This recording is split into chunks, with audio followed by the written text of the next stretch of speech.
Məsələn, deyək ki, ötən gün bir dostumuz da danışdı. Çox gözəl bir müşahidə aparıb. Hava limanlarından birində oturub təyyarəsinin uçuşunun vaxtını gözləyərkən girir orada məscidə. Məsciddə gözləyir, görür ki, onun kimi başqa müxtəlif irqlərdən olan, xalqlardan olan, ölkələrdən olan insanlar var. Azan oxunur, hamı gəlir, içlərindən bir nəfər tanınmayan bir adam gəldi, keçdi namaz qıldırmağa. Arxasındakı insanlar da o qıldırdığı namazın ayələrini hamı başa düşüb, anladığına görə də eyni ifadələri yerinə yetirib, eyni deyək ki, hərəkətləri, davranışları elədilər. Sonra da hər kəs salamını verib, namazdan çıxandan sonra ibadət üçün əlini açıb özlərinin dualarını öz ana dillərində yenə də eləyirlər. Burada problem nədir?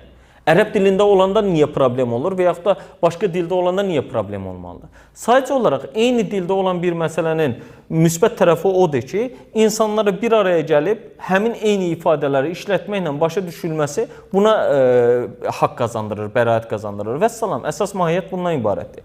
Bir də Quran-ı Kərimdə, məsələn, İbrahim surəsində Quranın da hər, məsələn, ərəb dilində göndərilməsinin məqsədi ərəblərin müqəddəs xalq olması ilə bağlı deyil ki, və yaxud da müqəddəslik anlayışı da yoxdur əslində. Və yaxud da onların digərlərindən üstün olması ilə bağlı deyil. Sadəcə olaraq göndərilən Peyğəmbərin onların o dildə danışması olduğunu İbrahim surəsinin 4-cü ayəsində biz öyrənirik.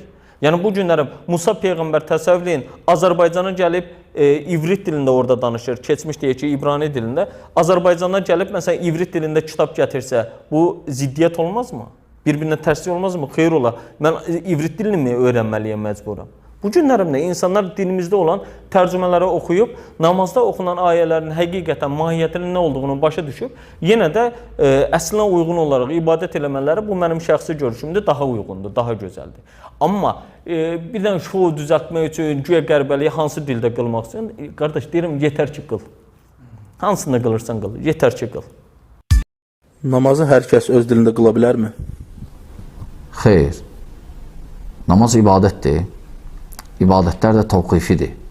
Yəni, necə şəriətdə gəlib, onun cür etmək lazımdır, ondan artıq eləmək olar, deyənmazsın onda. Ona görə namaz gəlib ərəbcə və o sözləri də ərəbcə oxuya bilər. Dua eləyə bilərsən öz dilində. Amma namaz, oxunan o sözlər, Quran, o yerə ərəbcə oxuna.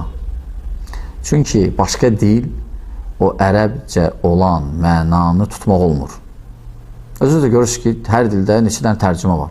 Amma hamısının arasında fərq var. Amma ərəbcə bir dənədir.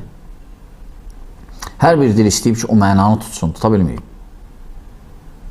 Ona görə Quran ərəbcə oxunmalıdır, ibadətdə də təyin olunmuş yerlərdə ərəbcə məhz, ərəbcə o surələr ərəbcə oxunmalıdır.